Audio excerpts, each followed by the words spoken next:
If you've never sewn before and you have no idea where to start, this video is going to help you find the perfect machine for you. Hey guys, I'm Tammy and welcome back to my channel. I've got several questions that you're going to want to ask yourself if you're buying a new sewing machine. So whether you're new to sewing or you're an experienced sewist, this is going to be the perfect video for you if you are on the lookout for a new sewing machine. If you do a quick Google search, you can see there are so many sewing machines out there, but my personal favorite brand is Brother. The one I have behind me is a Brother sewing machine. Leave a comment down below if you already sew and what sewing machine you have, so we can all help each other out and figure out which ones are best for each other. So the first question I'm going to ask you is whether you like using the latest technology. So by that I mean, what kind of phone do you have? What kind of car do you have? Do you realize that you actually like it when things feel really modern and digital? Because if you're like me and you realize that you like it when your products are more digitally focused and modern, then using a computerized machine is going to be perfect for you. So if you look at the difference between this Brother LS14 and the Innovis machine that I have behind me, they're both kind of similar size machines, but one of them is computerized and the other one isn't. Just because you're a beginner doesn't mean you have to buy the cheapest and most basic machine unless you have the budget to match. I personally, my first machine was the Brother LS14. It was like £80 at the time, so really cheap. And I personally got that machine because I wanted something cheaper to try first before I upgraded. This machine behind me is around £3,000. It's a really big difference, but sewing machines really can vary by technology depending on the price point you buy. So let me show you what I talk about in more detail. So this one actually has an automatic needle threader. This is the computerized machine. I literally press a button and it just threads the needle automatically. And things like that really make your sewing process so much quicker and more efficient. If you hate having to like put the thread through and it's kind of tricky to do, having things like an automatic needle threader will make it so much easier. I personally realized I actually like all the fancy features of having a digital computerized machine. This might not be the case for you, so that's why I'm asking you to understand what your personal life you normally like are drawn towards, because if you realize you like digital things and you prefer that, then using a digital machine might be the way to go. My machine also has 400 plus stitches to choose from, and it has a really big, nice working area. The cheaper Brother one that I have as well does still have some really essential stitches. You don't have to have every stitch under the sun on your first sewing machine, but if you do have the budget to play around, I would definitely go towards machines where you can actually change certain settings on the stitch. And that leads me on to my next question, which is what kind of budget do you have? Now, as I mentioned earlier, my first machine was £89. This one is £3,000, and depending on how much you want to play with, it's going to make a big difference in your shopping journey. If you've never sewn before, I would definitely recommend buying a cheaper machine to begin with. That's just because if you haven't tried this hobby before and you don't even know if you like sewing, you don't want to kind of put all your money in towards new tools if you aren't going to use them. Regardless of your budget, all you have to make sure it has some really key features, which is obviously a light on the sewing machine that works, so you don't have to always sew in natural light. You also want to make sure it has the key stitches, which is a straight stitch and also a zigzag stitch. So zigzag stitches can vary in length and width. I personally now prefer it when you can actually change the stitch length on your machine.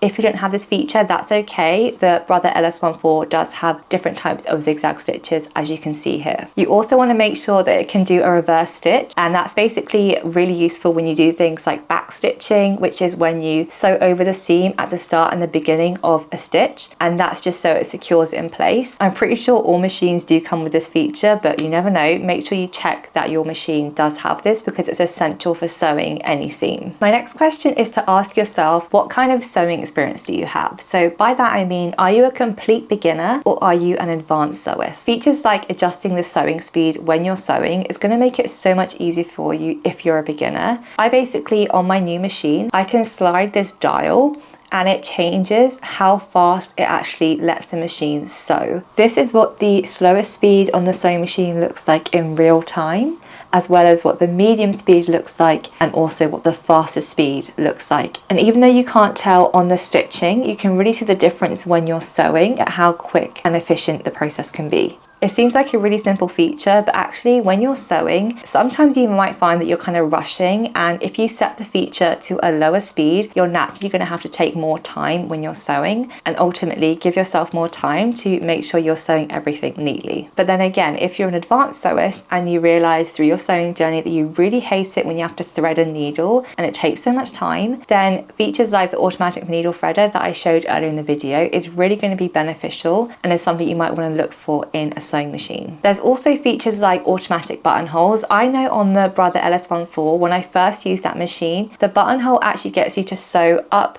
across, down, and then back across again, and you have to do it manually, whereas this machine actually sews everything automatically, so I don't have to even set anything. All I have to do now is literally put a button in this plastic tool and it will automatically know how long it needs to make the buttonholes. You literally just press down on the pedal and it will just sew, and it will stop when it's actually finished. You don't have to actually do anything when you're sewing a buttonhole on machines like this. Again, not everything you make is going to have buttonholes in them, but if you realize you do like the look of buttons, or you do like the look of buttonhole pieces on patterns, then I would totally recommend getting a machine that has an automatic buttonhole. One thing to consider as well is if you sew already like weekly, daily, but you realize you don't have the space for it to have it out all the time, then you want to make sure the machine you buy isn't too heavy, because you're going to have to move it around. When I first started sewing, I started sewing on our dining room table in our flat in London, and it couldn't be there all the time. Obviously, I had to literally pick it up and move it every time I wanted to sew, so it was really important that I use a machine that was lightweight. The Brother LS14 is definitely a really lightweight machine, and it's really easy to pick up and put down. This one behind me is really heavy. I could not pick that up and down every single time, so it's a really important factor to figure out if you actually have the space to have something set up all the time, or you are going to have to pack it away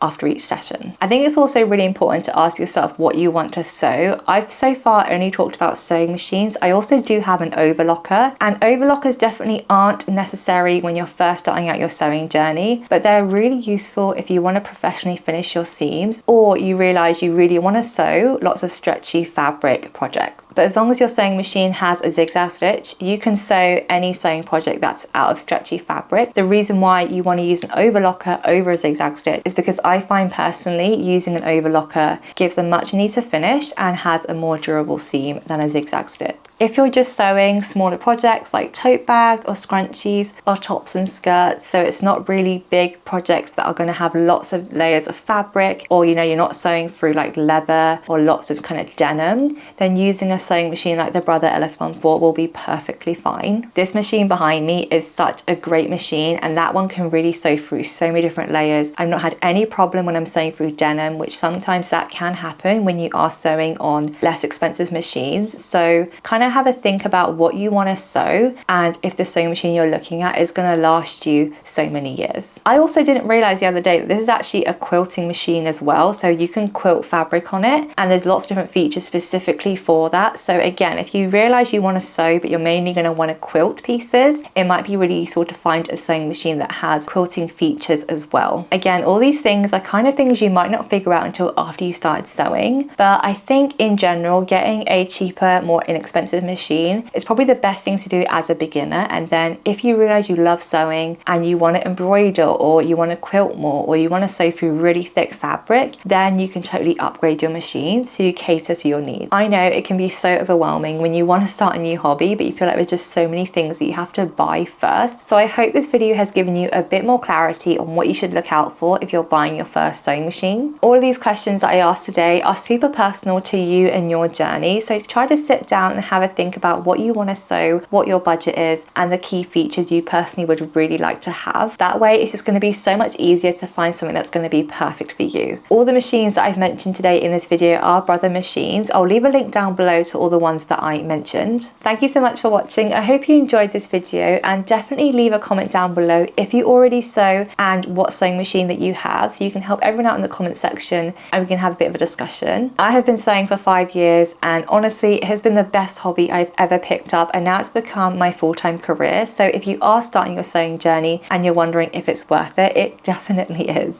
I'll see you in the next one.